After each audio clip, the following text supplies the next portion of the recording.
تو اس کا جواب علماء نے یہ دیا ہے کہ تقدیر کی ہوتی ہیں دو قسم. یہ اہم بات سنیے گا. تقدیر کی ایک قسم کہلاتی ہے تقدیر معلق، اور ایک تقدیر کی قسم کہلاتی ہے تقدیر مبرم. اب تقدیر معلق کیا ہوتی ہے اور تقدیر مبرم کیا ہوتی ہے؟ اس آیت کے تحت اکثر مفسرین نے اس بحث کو لکھا ہے. تقدیر معلق یہ ہوتی ہے کہ جو لوح محفوظ میں لکھی ہوتی ہے، جس کو فرشتے بھی پڑھ سکتے ہیں.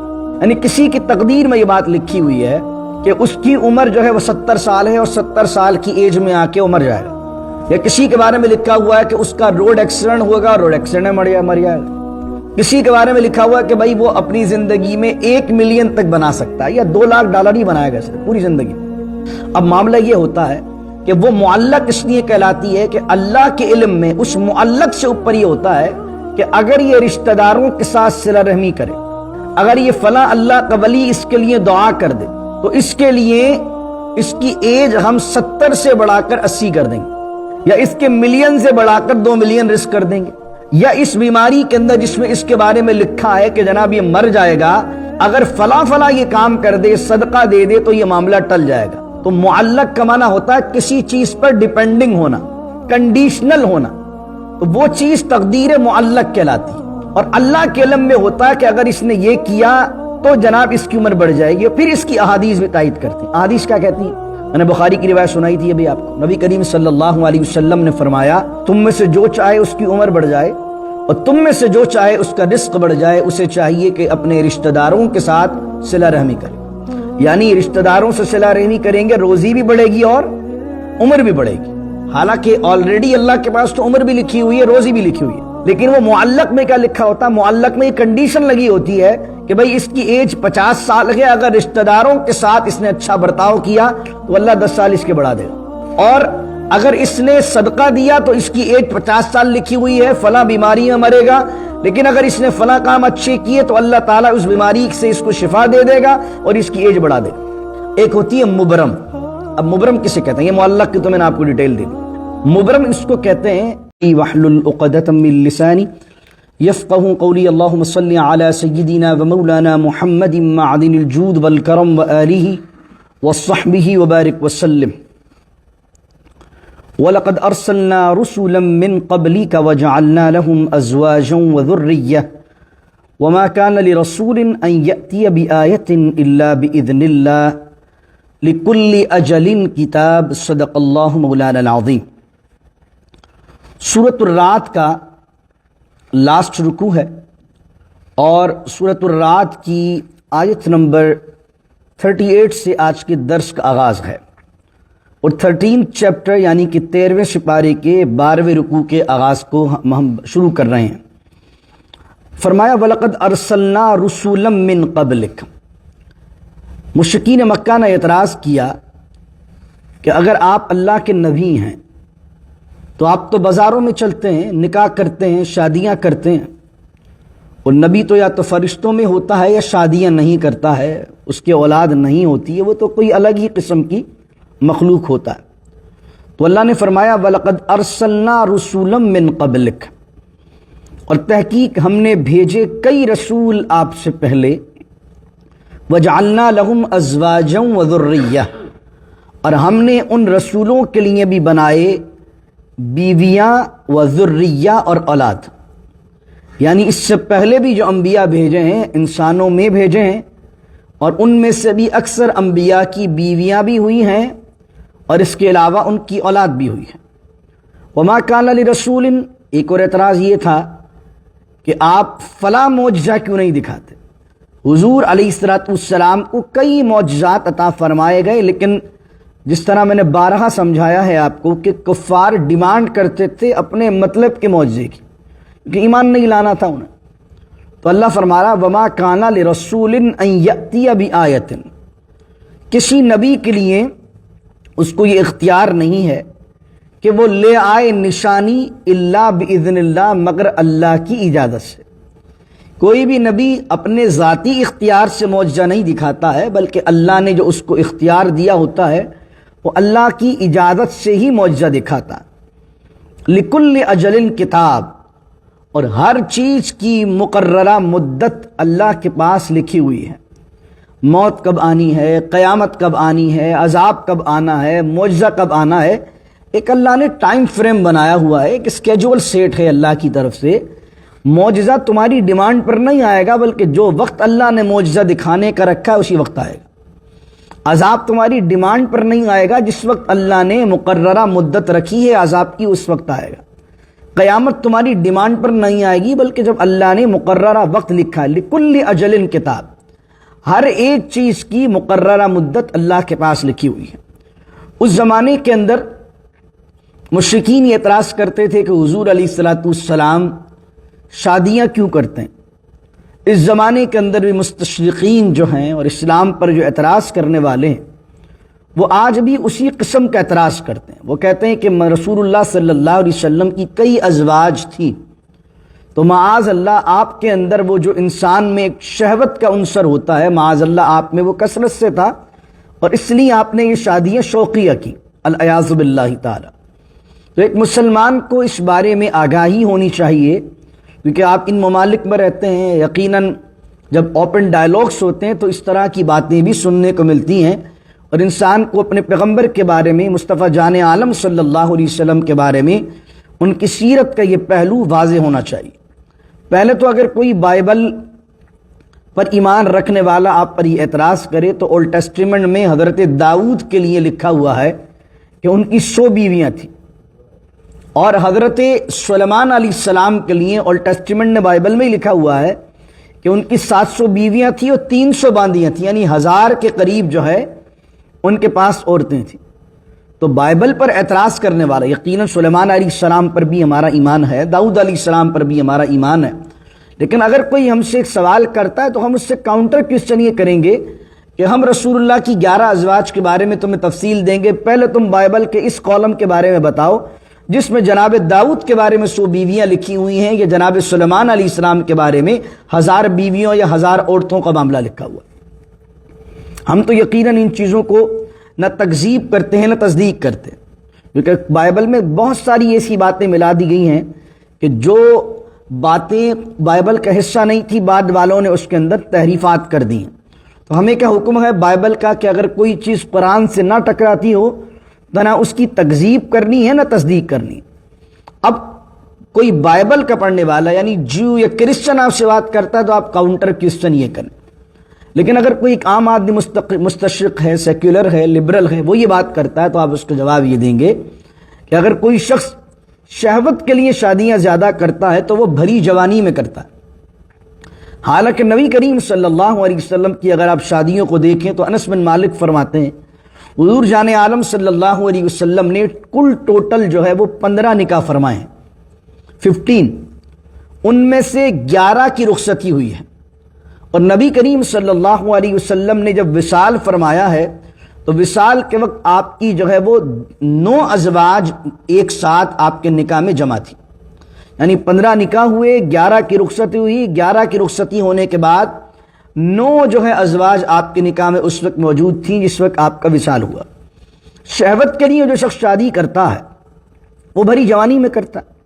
حضرت خدیجہ الکبریٰ رضی اللہ تعالی عنہا سے رسول اللہ کا پہلا نکاح ہوا، وہ نبی کریم صلی اللہ علیہ وآلہ وسلم نے 25 سال کی عمر میں نکاح فرمایا ہے، اور حضرت سیدہ خدیجہ الکبریٰ رضی اللہ عنہا حضور سے 15 سال بڑی بھی ہیں، اور 2 مرتبہ شادی ان کی آلریڈی ہو چکی تھی، 2 مرتبہ ان کے شوہر کا انتقال ہو گیا تھا، تو 2 مرتبہ بیوہ ہو چکی تھی۔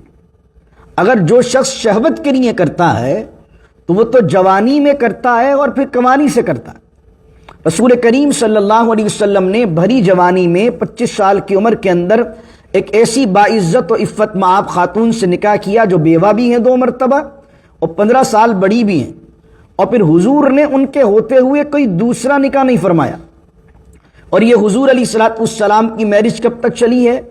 50 سال کی عمر حضور کی ہوئی ہے تو جناب سیدہ خدیجہ الکبریٰ رضی اللہ تعالی عنہا کا وصال ہوا، یعنی 25 سال تک رسول اللہ صلی اللہ علیہ وسلم کا جو ریلیشن شپ رہا ازدواجی، وہ رہا حضرت خدیجہ کے ساتھ، اور اللہ رب العزت نے حضرت ابراہیم کے علاوہ ساری اولاد حضرت خدیجہ سے عطا فرمائی۔ اس کے بعد ایک بوڑھی خاتون ہیں جن کی عمر زیادہ ہے، حضرت سودا بنت زمعہ رضی اللہ عنہا، وضو کا ایک نکاح ان سے ہوا، جناب سیدہ عائشہ سے ہوا. اس سے پہلے بھی میں ایک دو جمعے کے اندر آپ کو ڈیٹیل کے ساتھ تفصیل بیان کر چکا ہوں کس کس سے کن کن حالات میں نکاح ہوا. تو نبی کریم صلی اللہ علیہ وسلم نے 50 سال کی ایج کے بعد نکاح کیے. حضرت سودا سے کیا، حضرت جویریہ سے کیا، حضرت میمونہ سے کیا، حضرت زینب بنت خزیمہ سے کیا، حضرت زینب بنت جحش سے کیا، حضور علیہ السلام نے ام حبیبہ سے کیا. ہر ایک سے نکاح کرنے میں ایک بہت بڑی فلسفی موجود تھی. کچھ نکاح تو حضور نے اس لیے کیے کہ ایک قبیلہ یا ایک پورا کا پورا علاقہ مسلمانوں کے خلاف تھا، اور حضور علیہ السلام نے اس علاقے کے ساتھ جہاد فرمایا. جہاد کے اندر وہ جو عورت تھی وہ کنیز بن کے آئی. اگر رسول اللہ نکاح نہ کرتے تو وہ کسی کی کنیز بنی رہتی.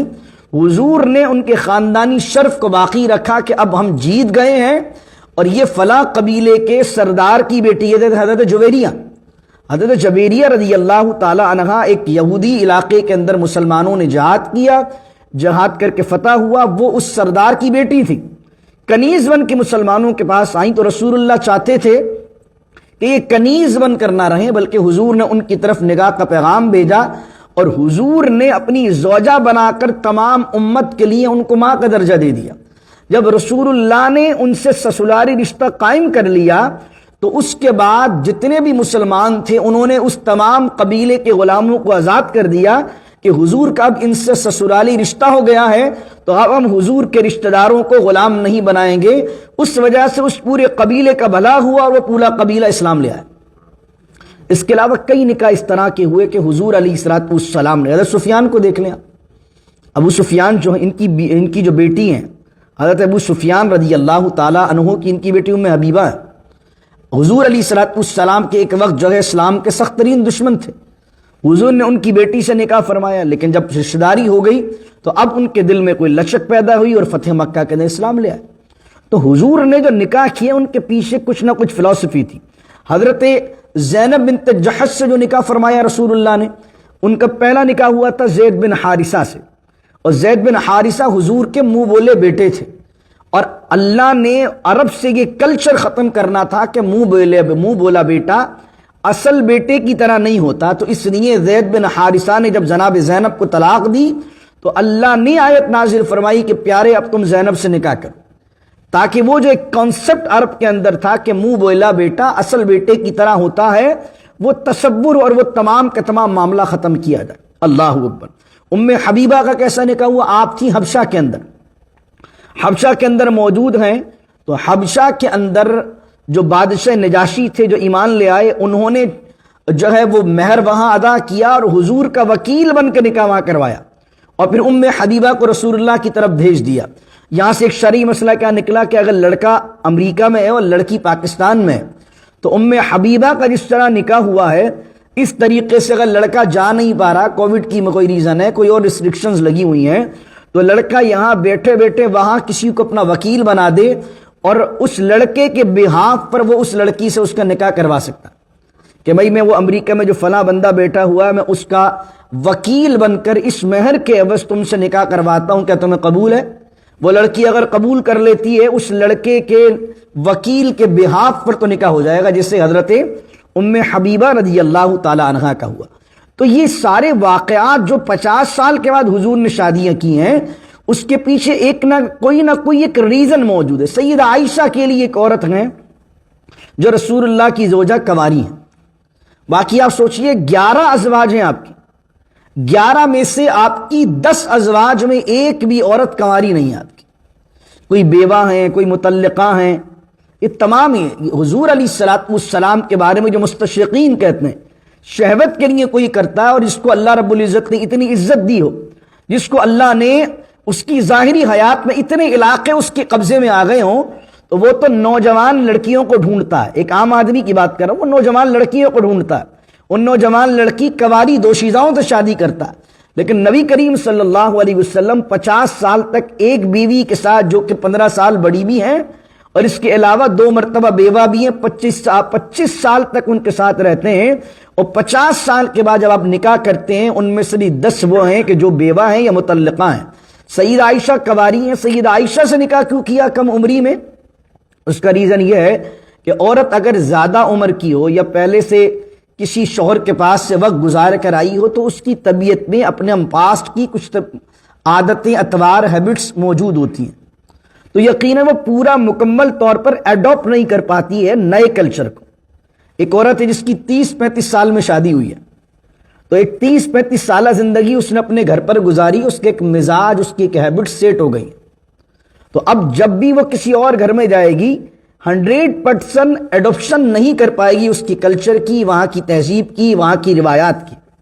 لیکن ایک بچی ہے جو چھوٹی عمر میں جس کی شادی ہوئی ہے، وہ جب کسی سسرال میں شادی ہو کر جاتی ہے تو وہاں کا لہجہ، وہاں کی گفتگو، وہاں کے کردار، وہاں کی روایات سب ایڈاپٹ کر لیتی ہے۔ رسول اللہ صلی اللہ علیہ وسلم نے کس ایج میں، یعنی 50 سال کی ایج میں آ کر، 53 تھی آپ کی ایج جب جناب سیدہ عائشہ صدیقہ رضی اللہ تعالی عنہا سے آپ کا نکاح ہوا، تو اس کے اندر آپ دیکھتے ہیں کیا پہلو ہے۔ اس میں پہلو یہ ہے کہ حضور علیہ الصلوۃ والسلام دین کو تکمیل کرنا ہے۔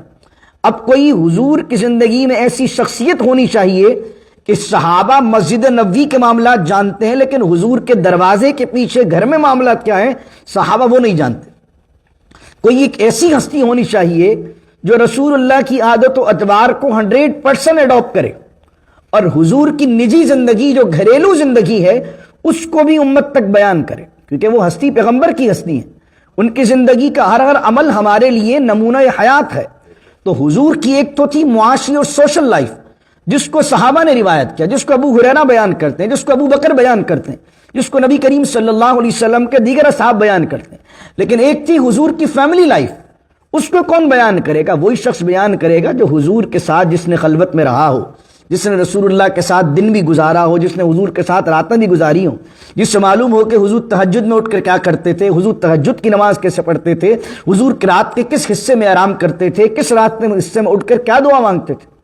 اس وجہ سے آپ دیکھتے ہیں عورتوں میں سب سے زیادہ حدیث روایت کرنے والی، بلکہ جناب ابو ہریرہ کے بعد آپ کو حضور کی ذات کا جو کلیکشن آف نالج ملتا ہے، ان کی ذات جناب سیدہ عائشہ صدیقہ رضی اللہ تعالی عنہا کی ذات گرامی۔ تو نبی کریم صلی اللہ علیہ وسلم کی ہر شادی کے پیچھے ایک حکمت ہے۔ تو اگر کوئی آپ سے بات یہ کرتا تو آپ یہ اس کو جوابات دیں گے۔ ایک اعتراض اور ہوتا ہے، اسلام میں مرد کو کتنی شادیاں الاؤ ہیں؟ مجھے آپ بتائیں، کیا کتنی شادیاں الاؤ ہیں؟ 4۔ وہ کہتے ہیں جب اسلام کے اندر 4 شادیاں الاؤ ہیں تو حضور کا جب وصال ہوا ہے، اور میں نے ابھی آپ کو کیا بتایا کتنی حضور کے نکاح میں تھی؟ 9 تھی۔ تو اسلام تو کہہ رہا 4 الاویں اور حضور نے 9 رکھی ہوئی۔ اس کا کیا جواب ہے؟ اس کا جواب یہ کہ پہلی چیز تو یہ کہ رسول اللہ صلی اللہ علیہ وسلم کا یہ خاصہ، حضور ایک عام شخصیت کی طرح نہیں ہے۔ اب آ جائیے لاجیکل اس بات کی طرف کہ حضور نے پھر 4 کو جو ہے کیوں نہیں رکھا، 9 کو کیوں رکھا؟ نبی کریم صلی اللہ علیہ وسلم کی سیرت کا ہم یہ جواب دیتے ہیں جو کوئی اعتراض کرتا ہے کہ دیکھو 4 وہ شخص رکھ سکتا تھا، پہلے 10-12 بیویاں تھی کسی کی، تو حضور نے فرمایا کہ تو 4 رکھ اور باقیوں کو طلاق دے دے۔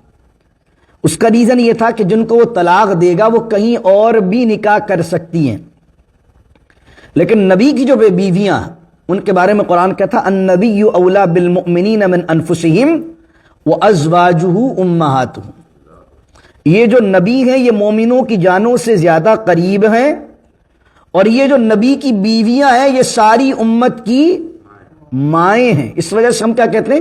ام المؤمنین سیدہ عائشہ، ام المؤمنین سیدہ خدیجہ۔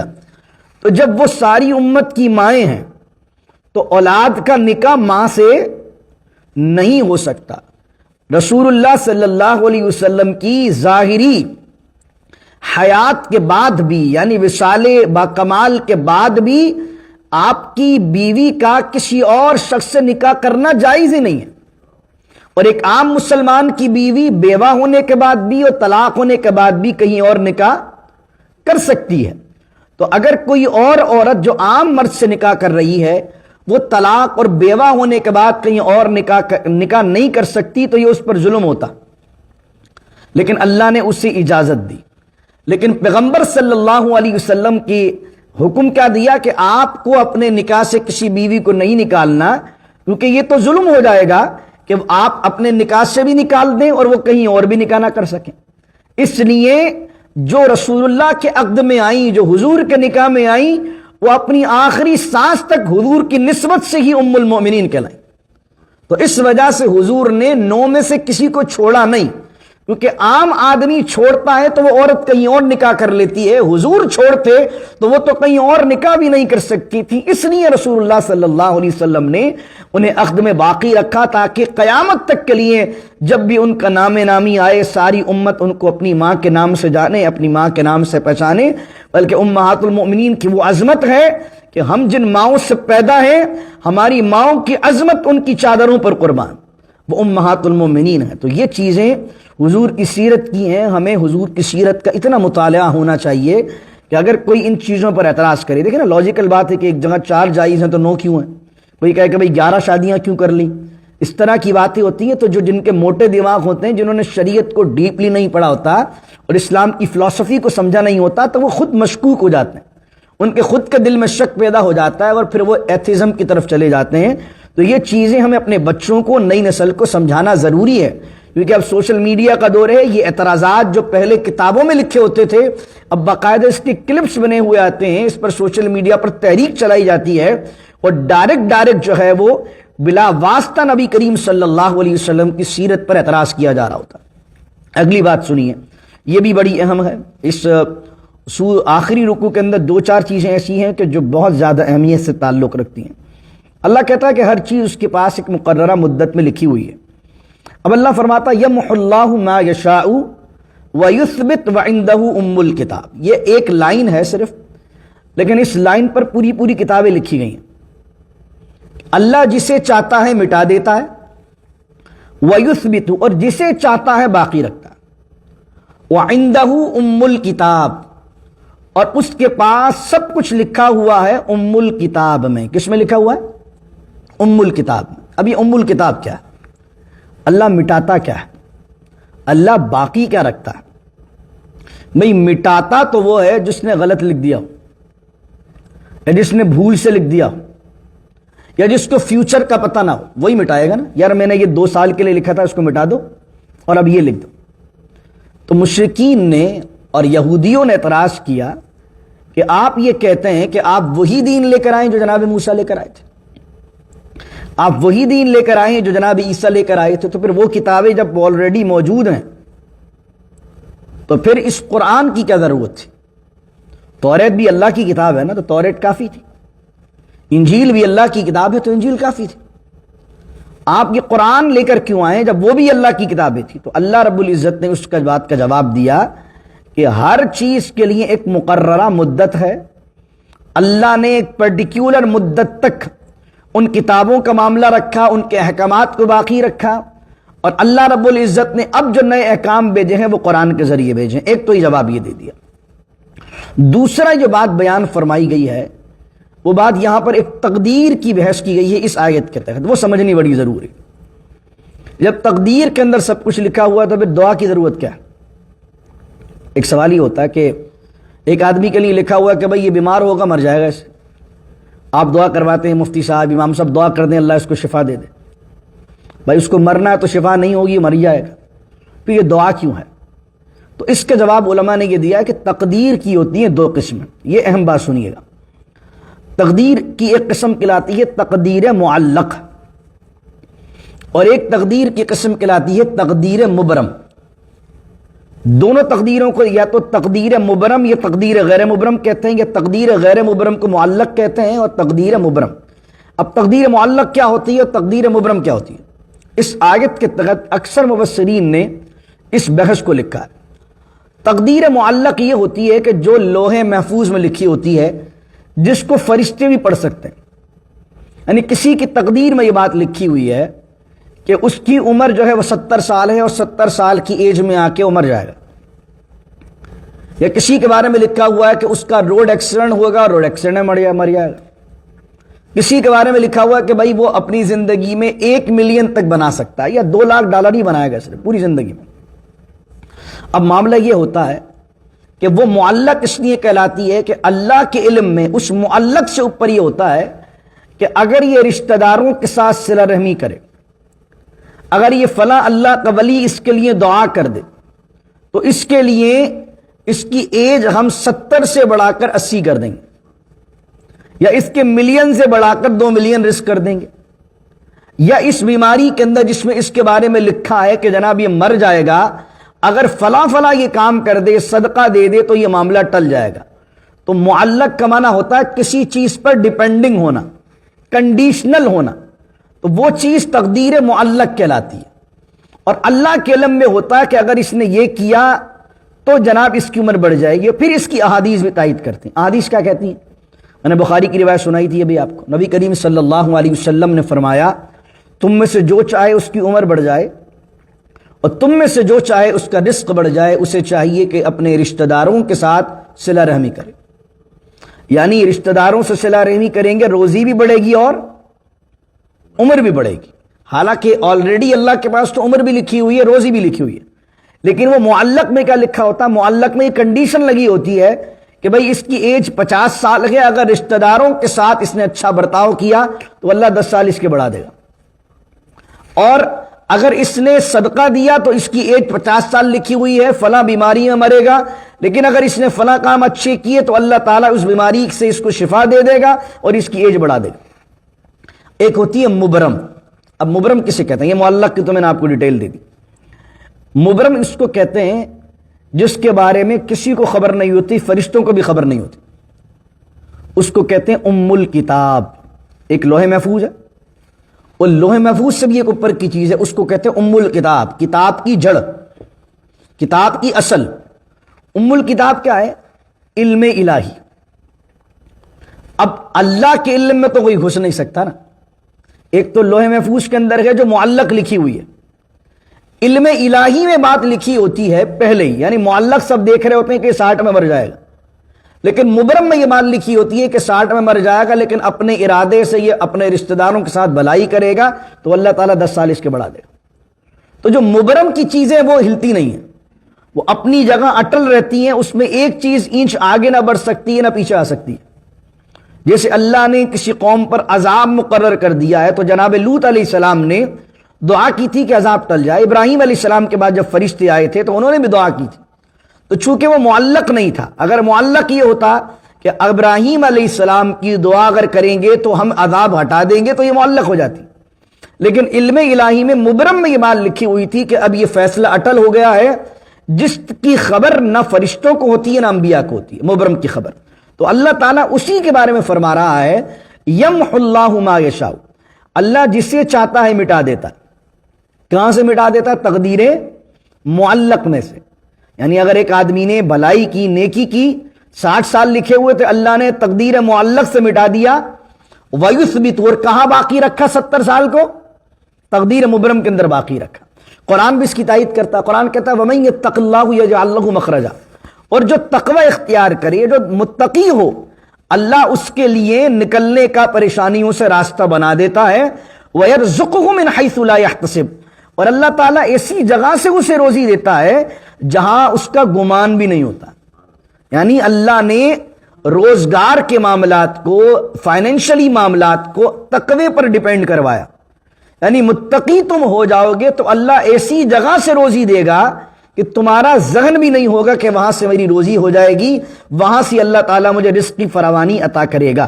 تو یہ بات ہے تقدیر مبرم کی اور تقدیر معلق کی، یہ چیزیں۔ وَعِندَهُ أُمُّ الْكِتَابِ، ام الکتاب کیا ہے؟ اللہ کا علم۔ توریت بھی اللہ کے علم میں ام الکتاب میں، یعنی لوح محفوظ سے بھی کوئی اگر اپر چیز ہے تو وہ ام الکتاب، یعنی توریت اللہ کے علم سے ہی آئی ہے نا، تو توریت بھی ام الکتاب میں ہے، انجیل بھی اللہ کے علم سے ہی آئی ہے نا، یہ بھی ام الکتاب میں ہے، قرآن بھی اللہ کے علم سے ہی آیا ہے تو یہ بھی ام الکتاب میں۔ تو حضرت عمر فاروق رضی اللہ تعالیٰ عنہ دعا کرتے تھے، وہ کہتے تھے کہ اللہم ان کنت کتبتنی شقیا او محروما او مطرودا، یہ دعائے نصف شعبان، ابھی شعبان آئے گا تو جو 15ویں شعبان کی رات کو ہم دعا پڑھتے ہیں اس کے اندر یہ تمام چیزوں کا ذکر آتا ہے کہ اے اللہ اگر ہماری تقدیر میں تو نے یہ لکھا ہوا ہے کہ ہم بدبخت ہیں، تو نے یہ لکھا ہوا ہے کہ ہم تیری رحمت سے محروم ہیں، اگر تو نے یہ لکھا ہوا ہے کہ ہم تیری بارگاہ سے مردود ہیں تو فمحو یا اللہ، اللہ اسے مٹا دے، اور اے اللہ ہمیں سعیدا مرزوقا موفقا للخیرات، اور ہمیں اپنی بارگاہ میں خوش بخت لکھ دے، ہمیں اپنی بارگاہ کے اندر نیک بخت لکھ دے، ہمیں اپنی بارگاہ سے وہ شخص لکھ دے جس کو تو اپنی رحمت سے ڈھیر ساری روزی عطا کرے، تو اپنی بارگاہ سے ہمیں وہ لکھ دے جسے تو نیکیوں کی توفیق دے دے۔ یہ حضرت عمر فاروق رضی اللہ تعالیٰ عنہ دعا کرتے تھے، اس کے بعد یہ پڑھتے تھے یمحو اللہ ما یشاء ویثبت وعندہ ام الکتاب، اور یہ بات، یہی آیت جو ہے وہ دعائے نصف شعبان کے اندر بھی لکھی ہوئی ہے۔ تو اللہ سے دعا کریں، کوئی نہیں جانتا، اگر کوئی عالم ہے، کوئی مفتی ہے، کوئی نیک آدمی ہے، کوئی نمازی ہے، کوئی نہیں جانتا کہ اس کا آخری وقت اللہ نے اسے بدبخت لکھا ہوا ہے کہ نیک بخت لکھا ہوا ہے۔ کتنے لوگ ہیں کہ وہ پوری زندگی نیک رہتے ہیں اور مرنے سے کچھ دیر پہلے ایسا عمل کر دیتے ہیں کہ کفر میں چلے جاتے ہیں، گمراہ ہو جاتے ہیں۔ تو کیا ہوا کہ اللہ کے نزدیک وہ کیا لکھے ہوئے تھے؟ بدبخت لکھے ہوئے تھے۔ اور کچھ لوگ ہوتے ہیں جن کا ظاہر تمہیں بدبختی دکھتا ہے، جو شرابی ہیں، کبابی ہیں، جواری ہیں، الٹے سیدھے کام کرنے والے ہیں، لیکن اللہ آخری لمحوں میں ہدایت دے دیتا ہے۔ تو کوئی اپنی نیکیوں پر، اپنی دینداری پر فخر و نازا اور گھمنڈ نہ کرے، بلکہ اللہ سے ڈرتا رہے جیسے اولیاء ڈرتے رہے، کہ جب تک سانسیں چل رہی ہیں۔ حضرت غوث اعظم ایک دن عید کے دن رونے لگے، تو لوگ آئے اور کہنے لگے حضور آج تو عید کا دن ہے، آج آپ کے دن رو رہے ہیں؟ تو کہا عبد القادر جیلانی کے لیے تو عید کا دن وہ ہوگا جس دن میں دنیا سے اپنا ایمان سلامت لے کر چلا جاؤں گا۔ جب تک میرے دوستوں سانس چل رہی ہے، امتحان چل رہا ہے، کوئی نہیں جانتا کہ اس کا آخری وقت ہدایت پر ہوگا کہ گمراہی پر ہوگا۔ اللہ تعالی ہمارے ایمان کی حفاظت فرمائے۔ امام غزالی نے ایک واقعہ لکھا، فرمایا میں ایک طواف کعبہ کر رہا تھا، ایک شخص کو دیکھا کہ وہ ہر طواف کے چکر میں دعا کرتا تھا، اے اللہ میرا ایمان پر خاتمہ فرما، اے اللہ میرا ایمان پر خاتمہ فرما۔ میں نے پوچھا میرے بھائی تو کوئی اور دعا مانگتا ہی نہیں ہے، تو صرف یہی دعا مانگتا ہے کہ میرا ایمان پر خاتمہ فرما؟ اس نے کہا میرے دو بھائی تھے، ایک بھائی نے مسجد میں بلا معاوضہ سالوں تک اذانیں دیں، اور ایک بھائی نے بلا معاوضہ سالوں تک مسجد میں نماز پڑھائی، لیکن جب ان دونوں کی موت کا وقت قریب آیا تو اس نے، ایک بھائی نے کہا قرآن کو لے کر آؤ۔